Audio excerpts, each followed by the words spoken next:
우리 모두 혁이 형을 생각하자고요. 옥수역엔 귀신이 있어. 근데 직장 상사가 너무 싫어. 하지만 귀신을 취재해야 돼. 그러나 옥수역엔 보육원이 있었지. But I cursed you. Nevertheless, 너에게 저주를 옮기고 싶어. 진짜 내 마음은 뭘까? 그런 영화입니다.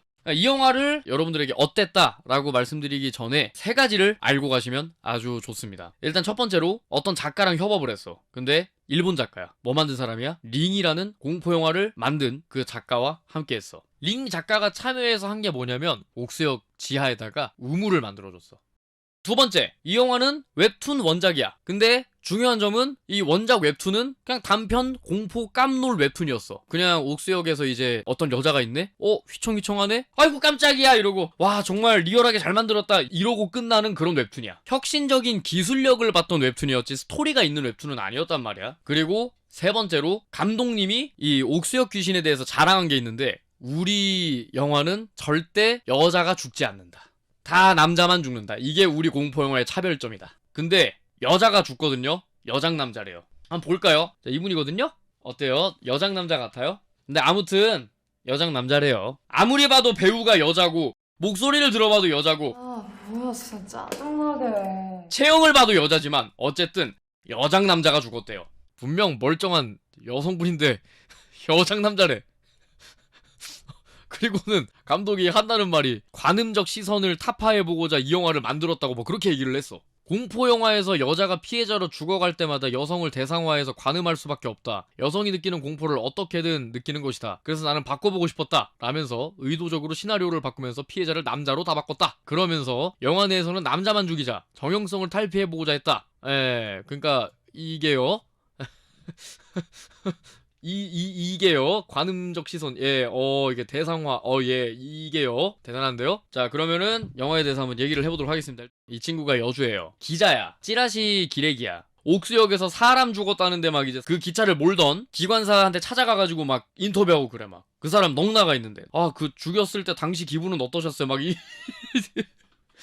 그러고 막 깝죽거리면서 물어본단 말이야. 아무튼 그런 친구인데 이 옥수역 귀신에 관련된 사건을 파다 보니까 뭔가 본인이 굉장히 정의로운 사람인 것처럼 됐지만 사실 기레기에서 벗어나지는 못했고요. 그 이유는 잠시 뒤에 말씀드리도록 하겠습니다. 자, 그리고 이 친구는 공익근무 요원입니다. 옥수역에서 있었던 그런 괴담, 누가 자살을 했다 뭐 이런 얘기를 얘한테 뿌려줘. 이 친구가 또 이렇게 굉장히 큰 일을 저지르는데 그거에 대해서는 또 나중에 좀 말씀을 드리도록 하겠습니다. 자, 그리고 이분 같은 경우는 옥수역 안에는 어떤 음모가 있다 이러면서 막 그렇게 알려주는 여자야. 사실 옥수역을 만들 때 거기 있었던 우물을 다 밀어버렸대요. 그래서 우물의 꿈이 나오는 게 아닐까요? 막 이렇게 얘기를 해주는 사람입니다. 이거 완전 링이랑 똑같아요. 링 스토리를 알고 계신 분들은 그 뒤 스토리도 알 수 있겠죠. 저는 실제로 유추한 대로 이야기가 흘러갔고요. 초반부부터 한번 쓱 훑어보도록 하겠습니다. 알죠? 뭔지 알죠? 이렇게 춤추는 거. 옥수역 귀신 웹툰 보셨으면 아시겠지만 막 춤추는 거 앞에 나오잖아요. 그게 인트로에 막 나와요. 중요한 점, 현대시대에는 스크린 도어가 생겨버렸어요. 얘가 빠질 수가 없어요. 스크린 도어가 생기면서 얘가 못 가. 근데 아무튼 빠져. 어떻게? 스크린 도어가 하나 열려있어. 카메오로 호랑 작가님이 나오거든요. 옥수역 귀신 웹툰 스토리처럼 귀신을 보면서 DC에다가 글 쓰는 역할이 호랑 작가님이야. 야, 그거 너 빨리 지금 나와. 그거 귀신이 잡아 당기고 있는 거임. 이래가지고 호랑 작가님이 궁금해가지고 철로 쪽으로 가. 근데 그때 갑자기 스크린 도어가 빡 닫히면서 모가지가 푹 잘려가지고 피가 팍 튀면서 옥수역 귀신 시작이야. 근데 중요한 점은 이 인트로에 나온 얘기는 아무 관련이 없어. 그냥 넣은 거야. 자, 그러고 나서 회사에서 주구장창 욕을 먹는 기레기 친구 얘기가 막 나옵니다. 심지어 이 분을 썸머 핫 잇 걸 해가지고 취재를 해. 근데 알고 보니까 이 사람이 여장남자인 거야. 근데 그걸 또 어떻게 알았냐? 몰라. 어떻게 알았대. 그래가지고 지금 오른쪽에 있는 기자를 고소를 해. 그래갖고 5천만 원 달라 그래. 그래서 언론사 대표가 퀘스트를 냅니다. 너가 5개의 대박 기사를 내면 5천만 원 우리가 갚아줄게. 해가지고 파헤치기 시작하는 게 이제 옥수역 귀신 이야기인데, 근데 이제 문제는 부산 거야. 부산 1호선 거야. 심지어 이 여기 디자인 보니까 좌천동이나 범일동이 이래. 딱 부산 1호선 지하철을 제가 보여드리도록 하겠습니다. 부산 1호선 지하철. 예, 부산 1호선 지하철입니다. 정말 놀랍지요? 개똑같이 생긴 게 아니라 1호선 지하철입니다. 옥수역에 어떻게 이 부산 지하철이 갔는진 모르겠지만 어쩌면 부산 기관사님의 이 거친 손길에 버티지 못한 부산 지하철이 어쨌든 옥수역까지 왔습니다. 경부선이 이렇게 뚫리나요? 아까 그 남주가 있고 동생이 있고 그리고 여주가 너가 씨 여장 남잔지 모르고 얘기해줘가지고 괜히 나만 똥 밟았잖아 이러니까 아니 네가 기사거리 나오면 전화해달라며. 그래도 그렇지 어떻게 여장 남자를 그렇게 소개시켜주냐? 몰랐는데 그거 어떻게 해? 뭐 그러니까 5천만 원 갚아야 된대 이러니까 5천만 원이나? 이제 옥수역 앞에서 막 얘기를 해요. 아 기사거리 뭐 없을까? 아 씨. 그래 좋은 기사거리 알려줄게. 뭔데? 옥수역 폐 역사에서 사람이 자살을 했어. 그리고 또 딴 거 없어? 그리고 옥수역에서 귀신이 나와. 야 그 기사 대박 나겠다. 야 100만 각이다 이거 막 이러면서 막 이제 추가적인 어떤 취재들을 하러 다니는데 염습사를 찾아가. 그리고 염습사한테 물어봐. 아저씨 옥수역에서 꼬맹이 보셨죠? 그러니까 봤대. 걔가 1211이래. 에? 1211이요? 어떻게 사람 이름이 그래요? 어쨌든 그렇대. 남자한테 전화해가지고 야 너 옥수역 그거 CCTV 좀 주면 안 되냐? 야 그걸 내가 어떻게 줘? 난 일개 공익요원인데. 한 번만. 알았어. 이러고는 세벼줘.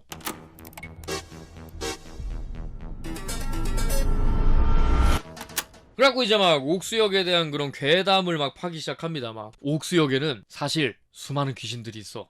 왜요? 알고 보니까 이 원래 우물이 있었던 거야. 보육원도 있었는데 그거를 싹 밀어버리고 옥수역을 세우니까는 귀신들이 생긴 거지. 도대체 왜요? 그거는 나중에 후반부에 가서 알려줄게. 지금 알려주면 안 되거든. 자 어쨌든 그래서 이 귀신들이 원한을 갖고 있어요. 사람들한테 저주를 거는 거야. 근데 저희는 아무런 상관이 없는데 왜 저주에 걸렸을까요? 저주라는 게 원한이 있는 대상에게 저주를 걸다가 사람들이 관심도 없고 그러면은 막 도와주지 않는다고 생각하고 세상을 원망하기 시작해. 증오가 확장이 되는 거야. 그래갖고 저주는 왜 걸리는 걸까? 증오가 확장돼서일까요? 아니야 재수가 없어서 걸리는 거야. 재수가. 진짜 이렇게 얘기해. 재수가 없기 때문이야. 막 이런단 말이야. 존나 진지하게 얘기한다고. 손톱 자국이 생기면 저주에 당한 거야. 왜 그러냐? 애들이 목이랑 손에다가 손톱을 박아.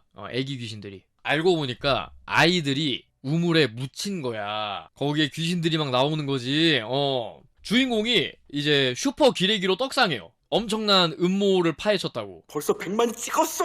여기까지만 봤을 때 옥수역을 짓기 전에 거기 보육원이 있었고 보육원장이 애들을 괴롭히고 그래서 이제 우물이 있던 자리에 애들이 묻혔다. 근데 왜 애꿎은 사람들을 쳐 죽이냐? 이유가 재수 없어서. 이렇게 이해를 하고 있었거든요. 이 광녀를 찾아가요. 광녀가 뭐라 그러냐면 사실 우리 아빠가 보육원장이었다. 그래서 나는 얘가 아빠의 업보를 받는 건가 이렇게 생각을 했단 말입니다. 이 정보를 받고 이 주인공 일당이 이렇게 이 부산 지하철 1호선처럼 생긴 이 곳을 갑니다. 공포영화에 놀래키는 포인트들이 있잖아요. 점프스퀘어가 될 수도 있고 스토리가 소름 끼칠 수도 있고 여기서는 빰 하면은 아! 빰! 아! 이래요. 그게 이 영화에서의 공포 포인트의 전부예요. 이제 막 그렇게 귀신에게 괴롭힘을 당하는 여주와 남주. 그래가지고 막 남자애가 울어 막 존나 무서워.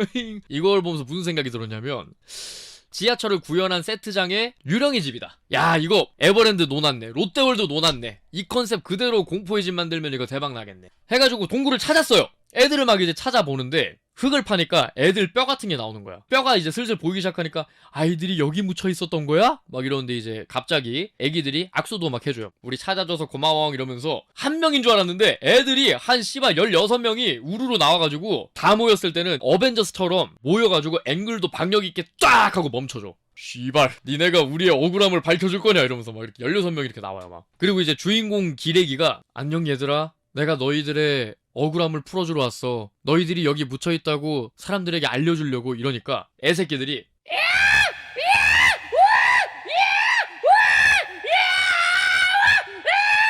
이거를 16명의 잼민이들이 했다고 생각해보세요. 귀가 너무 아픈 거예요. 근데 이거를 그냥 잠깐 하고 멈추는 게 아니라 한 20초를 해요. 존나 귀가 아파요. 아무튼 그래가지고 성불하고 해골이 다시 됩니다. 아니 40년 동안 사람이 죽어나갔다. 이렇게 간단한 걸 이때가 이제 러닝타임 80분 중에 한 65분 지났을 때요. 그래서 엔딩이 다 와가네 이 생각을 했습니다. 근데 이제 편집장이 야 내가 너 우물 사건 파지 말라고 했잖아. 너 해고야 병신아. 이렇게 얘기하니까 억울해해. 왜 내가 해고를 당해야 되는 거죠? 이러니까 부장님 정도 되는 사람이 와가지고 예전에 사장님이 사회부에 있을 때 우물 사건 외압당해가지고 못 팠단 말이야. 근데 신입이 특종으로 만들어 오니까는 얼마나 화가 났겠냐. 신입이 특종으로 만들어 오니까 배알 꼴려가지고 그냥 자른 거야. 근데 주인공 남자애는 손톱 자국이 계속 있어. 그리고 성불했는데 계속 주인공 남자애를 찾아와. 성불을 했는데 분명. 그리고 주인공 여자애는 남자애 집에 이제 눌러붙어 살아. 이거에 대한 역사도 좀 말씀을 드릴게요. 이 남자애가 너무 무서워서 부른단 말이야. 부르게 된 계기가 뭐냐면 후임한테 너 족같아. 너 좀 뒤져. 이러니까 형 왜 그래요? 형 조심히 들어가요. 이러니까 이제 그래 고생해라. 야 뒤져라. 이랬는데 진짜 죽어버린 거야. 뭐 때문에 죽었어? 그 애들이 목 졸라가지고. 근데 그 죽기 전에 걔는 왜 죽었냐? 여장 남자가 그날도 옥수역에 간 거야. 화장을 고치고 있는데 갑자기 또 귀신이 나와가지고 목을 조른 거야. 억억억억억 이런 소리가 나니까 민원이 들어와가지고 그 공익근무 요원 후임 친구가 여자 화장실 들어가서 확인을 했는데 목이 졸려서 죽은 거야. 둘이 죽었어. 그래가지고 이 남자애가 울면서 여자애한테 좀 와달라고 한 거야. 그 여자애가 왔어. 그날 자고 갔어. 그래서 그 이후로 이 여자애는 여기 눌러붙어 살아. 그냥 티셔츠 입고. 근데 이제 알고 보니까 성불을 한 게 아닌 거야. 왜냐면 그렇게 뼛속 깊이 사무친 원한이 쉽게 사라질 거라고 생각한 거야? 걔들이 만족할 때까지 계속 저주는 지속돼. 그래서 성불을 안 한 거야. 그리고 저주를 다른 사람에게 옮길 수 있어. 그 원한을 아는 사람이고 번호를 읽으면 따라해 1211 저주가 옮겨지는 거야. 번호는 이제 애들이 들어온 날짜. 그러니까 여러분들이 이제 그 사건을 뉴스로 봤어. 와 진짜 끔찍한 일이네. 와 애들이 이렇게 묻혀 있었네. 그러고 이제 여러분들이 잊고 있다가 이제 주차장에 내려갔는데 누가 불법 주차를 해놨네. 여기 0814 차주. 내 손이 왜 이러지? 0814 차주 차 빼! 하는데 이제 막 손톱 자국 생기는 거야. 그런 거야. 그런 느낌이야. 혹은 뭐 로또 번호를 뽑는 아나운서가 자 오늘의 번호입니다. 자 1, 8, 14 이러면 이제 씨발 저주가 옮겨오는 거야. 여기까지가 이제 영화의 한 72분 정도 오고 8분 정도 남은 상황인데 여기서부터 갑자기 설정이 가속화가 붙어가지고 걷잡을 수 없이 커져요. 사실 알고 보니까 보육원장이 신소율 아빠인데 사실 보육원장이 신소율 아빠가 아니야. 친아빠가 아니야. 입양을 한 거야. 왜냐? 괜찮은 거야 애가. 예쁘장 하이. 그래갖고 보육원장이 자 너만 올라와 이러니까는 애들이 손에다 손톱을 받고 목을 막 잡아. 너 나가면 우리 이름을 불러줘야 돼. 그래서 애들이 살려고 사람들 손이랑 목에다가 손톱을 박는 거였어 사실. 거기서 죽은 애들은 이름이 불리면 산다라는 걸 아니까 원혼들이 일반 사람들한테 이름을 존나 불러달라 해. 그럼 이름을 불러줘. 그러면은 이 손이랑 목에다가 손톱 존나 받고 버티느라 자국이 남고 붙는 거야 그 사람에게. 자 그래서 알고 보니까 신소율은 입양이 됐는데 알고 보니까 보육원장에 장기 매매하던 사람이야. 이거 하나 뗐다 뭐 옆에 거 하나 뗐다 이렇게 해가지고 그래서 애들 장기를 뜯어가지고 막 팔던 사람인 거야. 증거를 숨기려고 우물째로 애들을 생매장을 시킨 거야. 근데 알고 보니까 국회의원이 높으신 분의 자식이 장기를 이식받아가지고 옥수역 사건을 덮으려고 해가지고 외압이 들어와서 편집장이 취재를 못했던 거야. 못했다기보단 같이 덮어준 거야. 자 그래서 어쨌든 남주는 저주가 남아있단 말이야. 그리고 이제 염습사한테 들었잖아 저주를 옮기는 방법을. 그래서 염습사가 물어본단 말이야. 그래서 너는 그 저주를 누구한테 넘길 거니 남주야? 이렇게 물어보니까 여주한테 전화를 해. 번호 바꿨다고 하면서 자 날 따라해봐. 010 114 0816 너 왜 그래? 설마 저주가 옮았어! 이러고 이제 남주에는 미안하다 나도 살아야지 이러고 이제 그냥 가. 걔는 퇴장이야 그냥. 근데 이제 뉴스 사장이 여자의 공고사직을 때렸어. 그래서 사장을 찾아가. 사실 전제 조건이 뭐냐면 하지만 생각보다 저주를 옮기는 건 쉽지 않아. 저주를 옮기겠다는 강한 의지가 필요한 거야. 저기요 기사도 갖다 쓰시고 이제는 아예 권고사직을 하겠다고요? 이거 알고 보니까 이거 장기 밀매 숨긴 거 아니야? 이러니까 이제 막 야 너 잘한다? 막 이러니까 0816을 읽어주면 사표 내고 조용히 사려져 드릴게요. 이러니까는 이젠 아예 이런 병신짓거리까지 하네. 자 0816 됐니? 자 이제 꺼져. 이러니까는 네 이러고 가. 참 쉽네. 그러고는 존나 마이클 베이 블록버스터 부금이 나와. 갑자기 막 꿍당당당당당당당 꿍당당당당당 이러면서 막 부금이 나와. 여주가 슬로우 모션으로 이렇게 나가면서 뒤에 대표가 아웃포커싱으로 아야 내 팔이야 아 갑자기 상처가 났어 이러고는 영화가 끝나요.